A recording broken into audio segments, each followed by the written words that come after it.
नमस्कार मित्रांनो, स्वागत आहे तुमच्या आमच्या यूट्यूब नवीन ब्लॉगमध्ये। आजचा विषय थोडा नवीन आहे।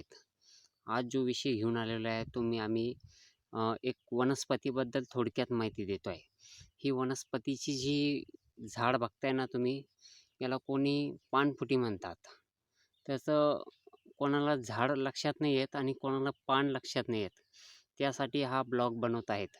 मित्रांनो, चॅनलवरती नवीन असाल तर कृपया चॅनलला सबस्क्राईब करा आणि घंटी बटनाला प्रेस करा। तर चला तर मेन मुद्द्यावरती बोलूया। हे बघू शकता तुम्ही, पानफुटीचे जे झाड आहेत ना, या प्रकारचे झाड आहे। बघून घ्या, असं या टाईपचं झाड बनतंय। कुठेही जर तुम्हाला शोधायचे असेल तर असं या प्रकारचं झाड बघून घ्या।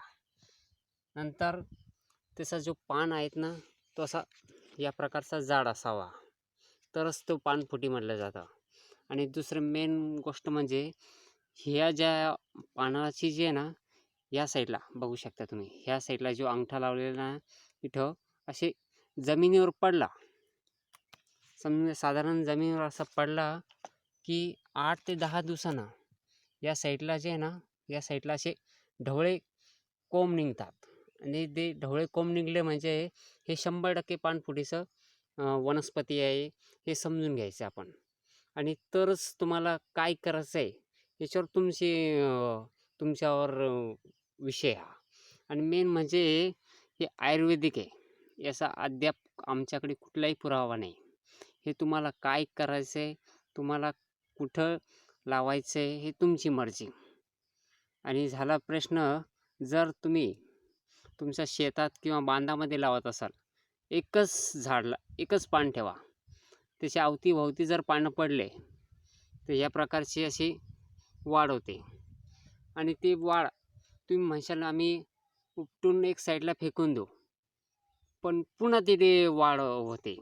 कारण काय ना, याला पानं राहतात आणि जिथे जमिनीवर पडलं तिथे उगणं चालू होऊन जातं। याला कुठलंही खत द्यायची जरूरत नाही, काही नाही, ते आपोआप उगून जातं। तर मित्रांनो, याची एवढीच माहिती देणं होती की असं जाड पान राहतं, बघू शकता या प्रकारचं पान राहतं। आणि तुम्ही या पानाची या टाईपची क्वालिटी बघून या, या प्रकारची पानाची क्वालिटी आहे।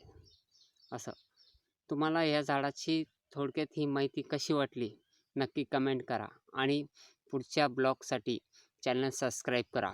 हा व्हिडिओ आवडल्यास कृपया लाईक करा आणि ज्याला या पानफुटीची झाडाची थोडक्यात माहिती असेल त्याला हा व्हिडिओ शेअर करा।